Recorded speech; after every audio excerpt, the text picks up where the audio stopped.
Welcome back. Well, very much in the news continues to be climate change, global warming, environmental policies impacts. Very timely for us to have back with us, and we welcome Gregory Wrightstone, geologist and executive director of the CO2 Coalition. He's an expert reviewer for the Intergovernmental Panel on Climate Change and the best-selling author of Inconvenient Facts.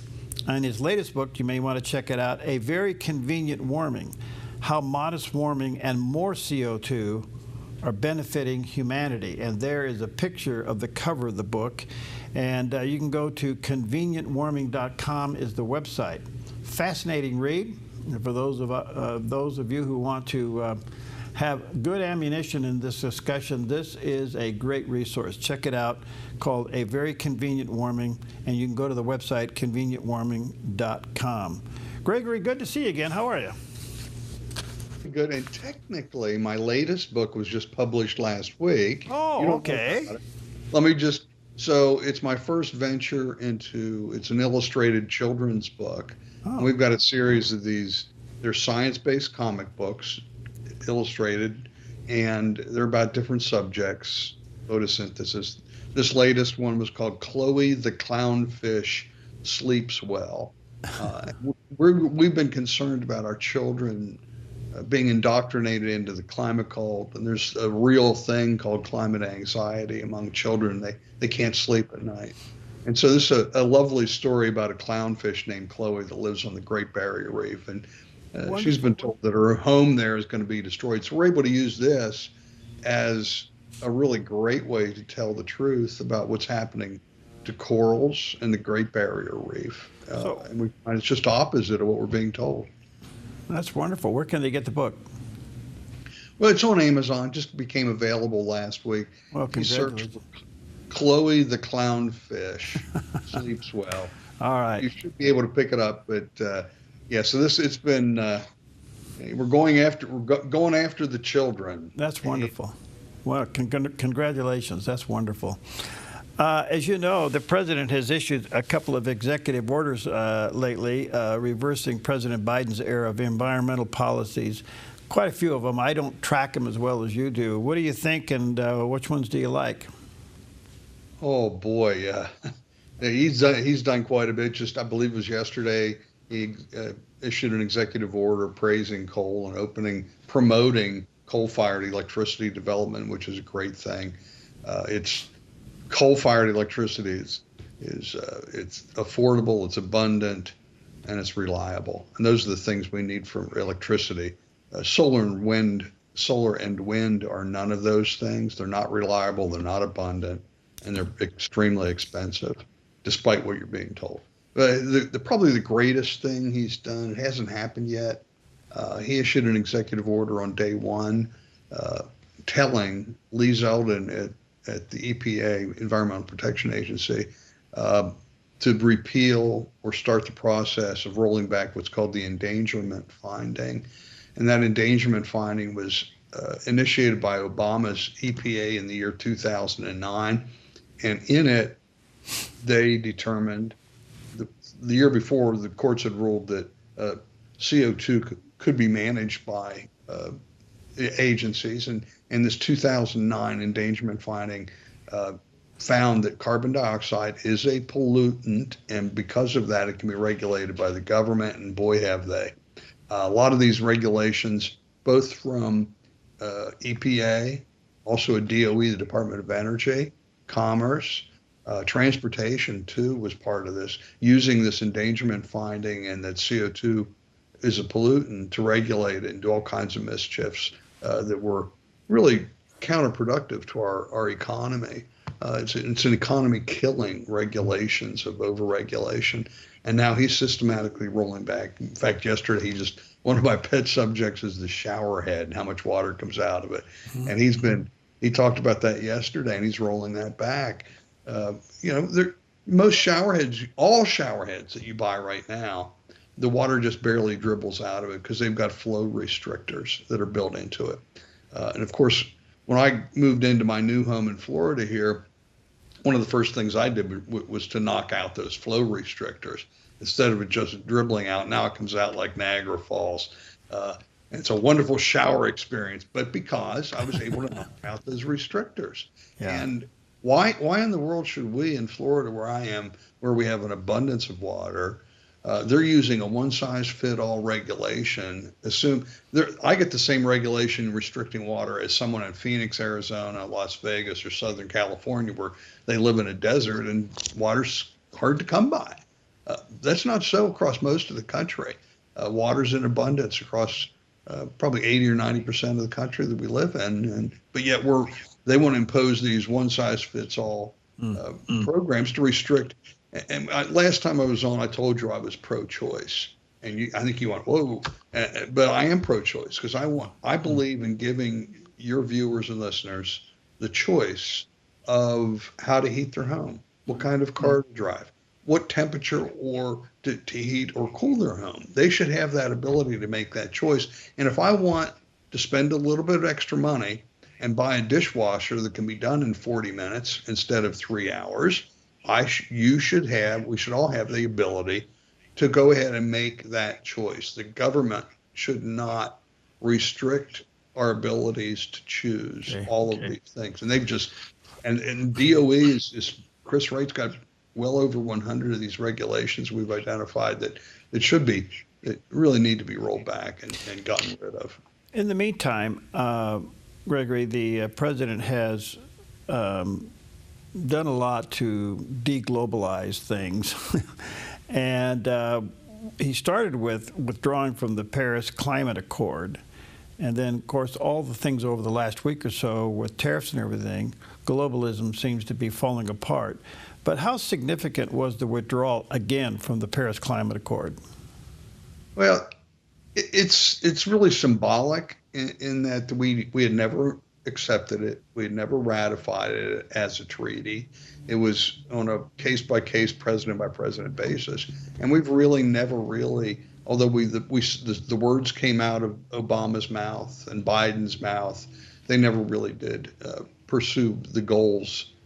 They said, we're going to do this, but thankfully they didn't do everything that was required of us under the Paris Climate Accord. And we're seeing that everything. There's just so many things have been rolling back, people walking away from this climate scam. And it is a scam, by the way. And I document that in my latest book here, A Very Convenient Warming. In my first book, I took a look critically as a scientist and pretty much categorically destroyed the notion of an ongoing climate crisis.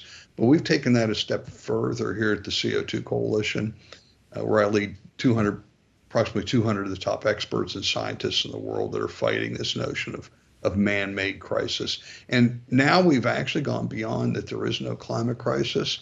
And we can document and embrace that by almost every metric we look at, Earth's ecosystems are thriving and prospering, and humanity is benefiting from the combination of modest warming and more CO2. So the greatest example has to be food productivity, and we're breaking almost every single crop you look at globally is breaking records, production records, year after year after year, and it's due to a number of things. Some of it's technology, some of it's nitrogen fertilizer, best use practices. A little bit is the warming that we're seeing. It leads to longer growing seasons, which is a good thing. But one of the biggest turbochargers of this really is increasing carbon dioxide in our atmosphere, and that's a plant food. And if you think back to middle school when you learned about photosynthesis, you remember, what do we need for photosynthesis? We need sunlight, water, and carbon dioxide, and the more carbon dioxide, the better. And man, I tell you, the Earth's ecosystems from the near polar regions to the equator are just exploding with vegetative growth. And that's a wonderful, wonderful thing. And CO2 is an equal opportunity fertilizer for all plants. It's wonderful. And there was a recent study, or the report that came out that poison ivy was going to increase because of climate change. And actually, that was one of the few alarmist articles that I agreed with. Poison ivy might well be benefiting from more CO2 and warming temperatures. But that's because CO2 is an equal opportunity fertilizer, and it just happens to promote weed growth as well as good plant growth. So it appears to me the extreme climate control advocates, their message is falling apart. You're hearing more and more people step back from it, which is so interesting to me. Also, I'm starting to see more and more meteorologists who've been put down step up. So it appears to me, Gregory, you're slowly breaking through here. It feels that way, doesn't it? We more than feel it. We can measure this with the number of articles we're seeing in major publications that are actually agreeing with what we've been saying here at the CO2 Coalition for some time.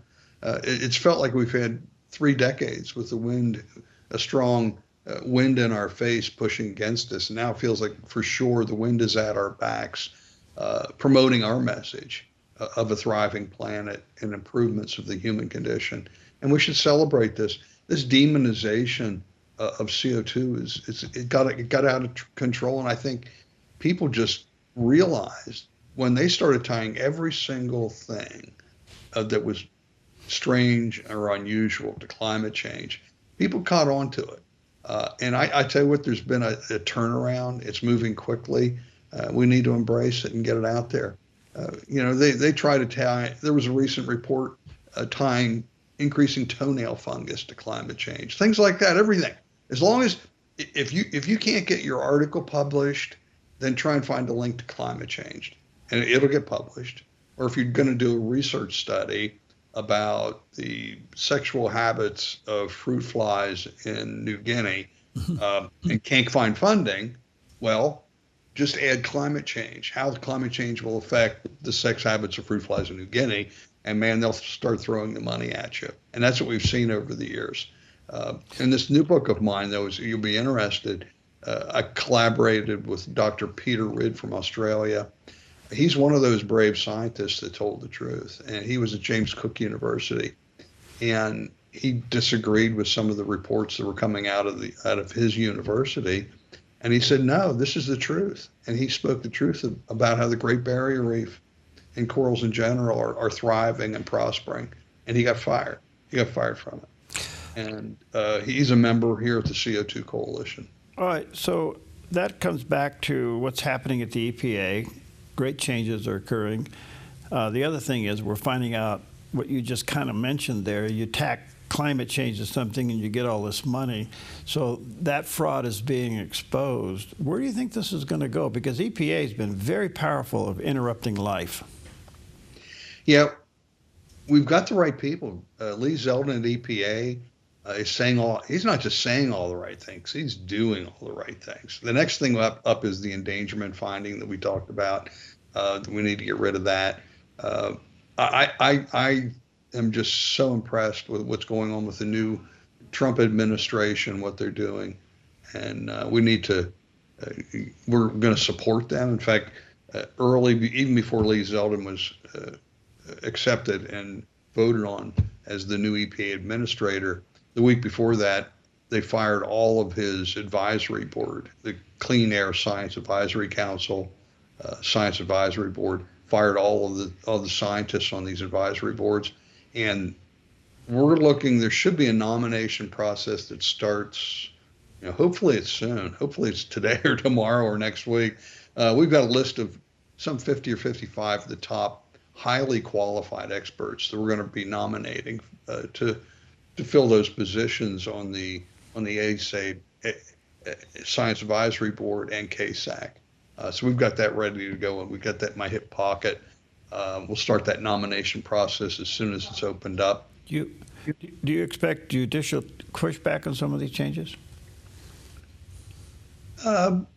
Yes, I do, because they can go judge shopping in anywhere they can, but we're very confident if that happens, it will end up in the Supreme Court. And we have structured our comments. Chuck Weller is our senior legal advisor, and under his advisement, we've crafted our comments for all of these things: the stovepipe rule, the power plant carbon rules, we provide a comment, which will then have to be evaluated when they do this.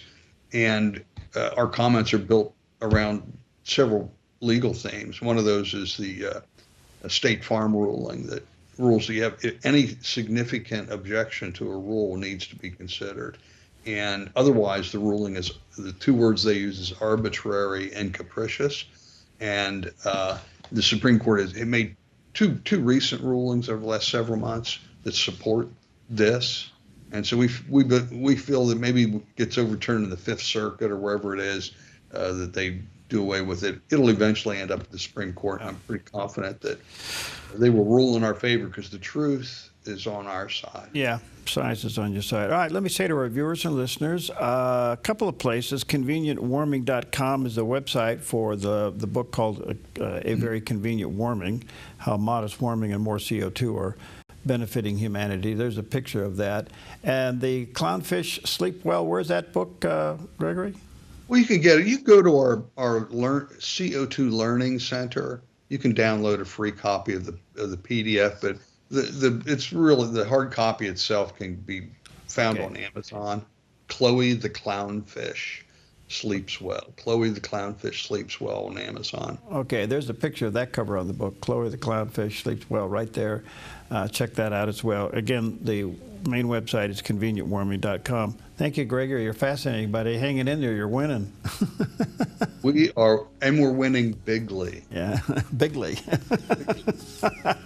A little. All right, good to see you. All right, thanks.